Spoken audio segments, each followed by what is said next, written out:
Guys, आज मैं आपको बताने वाला हूँ मार्वल्स यूनिवर्स के बारे में। मार्वल्स यूनिवर्स के बारे में हम अच्छे से जानते हैं, बट पहले ही आपको पता है कि मार्वल्स पहले 90 के दशक में कार्टून के साथ हमारे सामने आई थी। कार्टून में जस्ट लाइक उन्होंने कई बड़े कार्टून, कैप्टन अमेरिका, स्पाइडरमैन, इस तरह की कार्टून बना के उन्होंने हमें एंटरटेन किया था। उसके बाद वो पिक्चर्स में आई। पिक्चर्स उन्होंने ब्लेड ट्रिनिटी, ब्लेड की सीरीज चलाई, उन्होंने एक्समैन की सीरीज चलाई। तो ये उनकी फेवरेट मूवी, डेयरडेविल्स, ये सब उनकी बड़ी मूवीज़ थी। उसके बाद उन्होंने अपना एमसीयू का एक यूनिवर्स बनाया जिसको उन्होंने 2008 में क्रिएट किया और 2019 में जाके ख़त्म किया। 3 फेज में मूवी रिलीज़ किया उन्होंने। सबसे बड़ी बात है, एमसीयू की शुरुआत 2008 में आयरन मैन के साथ इन्होंने किया था। यूनिवर्स का, इस यूनिवर्स का इसने एक अपनी यूनिवर्स बनाई जो कि अपने आप में, जो उसको एमसीयू को जानते हैं, जो इसके फ़ैन हैं, उनको ये बात अच्छे से पता है कि उसका यूनिवर्स किस तरह से काम करे। उन्होंने धीरे धीरे एक एक कैरेक्टर को एक्सपोज किया, बताया उनके बारे में। दैन उसके बाद उन सबको मर्ज किया, जिसको एवेंजर टीम बनाई इन्होंने, और वो जाके एंड कर दिया 2019 में। लेकिन 2019 में एंड होने के बाद भी उनकी अलग अलग कैरेक्टर थे, उनको इन्होंने अलग से डेवलप करने के लिए वेब सीरीज कंटिन्यू निकालते हैं। जस्ट लाइक कि वांडाविजन एक वेब सीरीज निकलती, then Falcon and Winter soldier.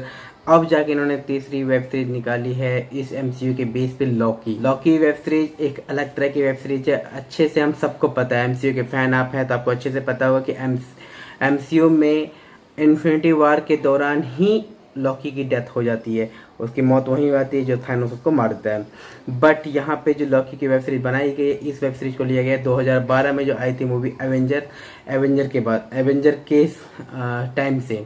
उस वक्त एवेंजर के टाइम से दिखाया है कि लॉकी टेक्सटा ट्यूब लेके वहाँ से भाग जाता है और टाइमलाइन से कुछ छेड़खानी करता है। छेड़खानी करने के बाद वो एक अलग दुनिया में पहुँचता है। बट प्रॉब्लम आती है कि जब वो टाइमलाइन को छेड़ता है तो उस वक्त एक नया यूनिवर्स दिखाते हैं हमें टीवीए के नाम से, जो कि टाइम वेरिएंस अथॉरिटी है। जो कोई भी अगर टाइम के साथ छेड़खानी करता है तो वहाँ पे टीवीए की एंट्री होती है। टीवीए के पास पावर की कोई कमी नहीं है, उसके पास आपका कोई भी पावर काम नहीं करेगा, आपकी जादुई शक्ति कुछ भी काम नहीं करता है।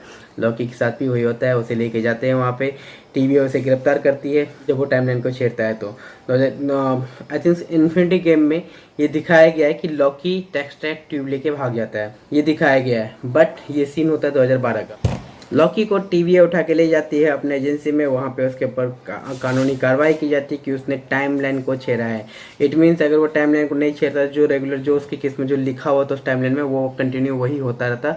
बट उसने टाइमलाइन को छेड़ दिया है, जिससे कई मल्टीपल टाइमलाइन बन जाती है, जिससे इस चीज़ को कंट्रोल करना बहुत मुश्किल था। इसीलिए टाइमलाइन के साथ छेड़खानी करने वालों को टीवीए पनिश करती है।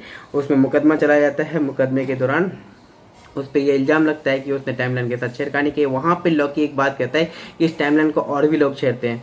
तो उसका मेन, वैसे तो उस वक्त एवेंजर थी ही नहीं, जब सीधी बात बोल दो, लेकिन उसका हम बताते हैं आपको कि क्या कहना है उसका। नॉर्मली कि उसका बताया कि टाइमलाइन को छेड़खानी एवेंजर की टीम भी करती है, एवेंजर्स भी करते हैं।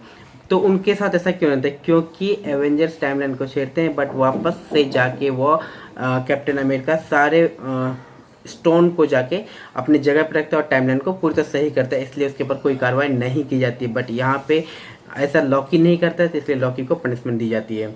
लॉकी हमेशा से ही मतलब शरारती टाइप का रहा है, शरारत का देवता कहते हैं इसको नॉर्मली। इसमें भी वही चीज़ दिखा है। इसको एक डिटेक्टिव अपने हेल्प के लिए बोलता है।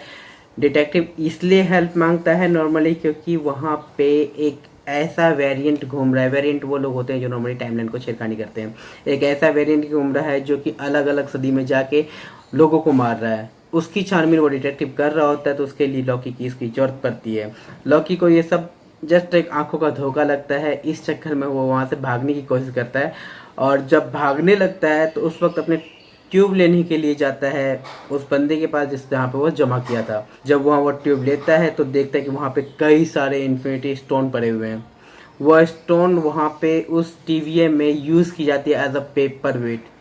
वो समझ में आया था कि ये चीज़ टीवीए जो है, इसकी कोई भी सीमाएं नहीं है। ब्रह्मांड की सबसे ज़्यादा ताकतवर चीज़ है, इसकी कोई सीमाएं नहीं है। वो बंदा शांत होता है, भागने की कोशिश नहीं करता है। तब जाके डिटेक्टिव उसको बताता है कि एक वेरिएंट है जो भागा हुआ है, जो लोगों को कत्ल करता है अलग अलग टाइमलाइन में जाके। और लास्ट में ये चीज़ बताता है कि वो कोई और नहीं, लॉकी का ही एक वेरिएंट है, और लॉकी को लॉकी से ज़्यादा कोई नहीं समझ सकता। इसलिए उसकी ज़रूरत वहाँ पे होती है। अब आगे की जो शोज आएंगे उसमें बताया जाएगा किस तरह से लॉकी इसमें हेल्प करता है या लॉकी के दिमाग में क्या चल रहा है। लॉकी शांत हुआ है क्योंकि लॉकी को हम हमेशा जानते हैं जब भी हम उसके ऊपर विश्वास करते हैं वो कहीं ना कहीं विश्वास को तोड़ता है। तो इसमें क्या करता है, क्या इस टीवीए पे कब्जा करेगा या टीवीए को लेके कुछ करेगा, ये सब चीज़ हमें इस एपिसोड में दिखाई जाएंगी आगे चल के। तो चलो गाइस हम देखने की कोशिश करते हैं वैसे लॉकी की वेब सीरीज जो बनाई इन्होंने। फर्स्ट एपिसोड बहुत ही कमाल की है। एमसीयू की गलती निकालना आसान नहीं है, हम जानते हैं अच्छी तरह से। तो वही इसमें भी है, कोई गलती के चांसेस है नहीं, अच्छे से इन्होंने डेवलप किया है। लॉकी एक अलग यूनिवर्स क्रिएट कर रहा है, जैसे तो मैंने बोला कि हर एक कैरेक्टर का अपना एक यूनिवर्स अब बनता जा रहा है। तो लॉकी एक अलग यूनिवर्स बना रहा है, तो वो एक अच्छा चीज़ लग रहा है देखने में। कॉमेडी भी है साथ में, आपको एंटरटेन बहुत अच्छा करेगी। 50 मिनट का शो है, आपके हॉटस्टार पे पड़ी हुई ये चीज़ आप आसानी से वहाँ देख सकते हैं। Thank you guys, thank you so much.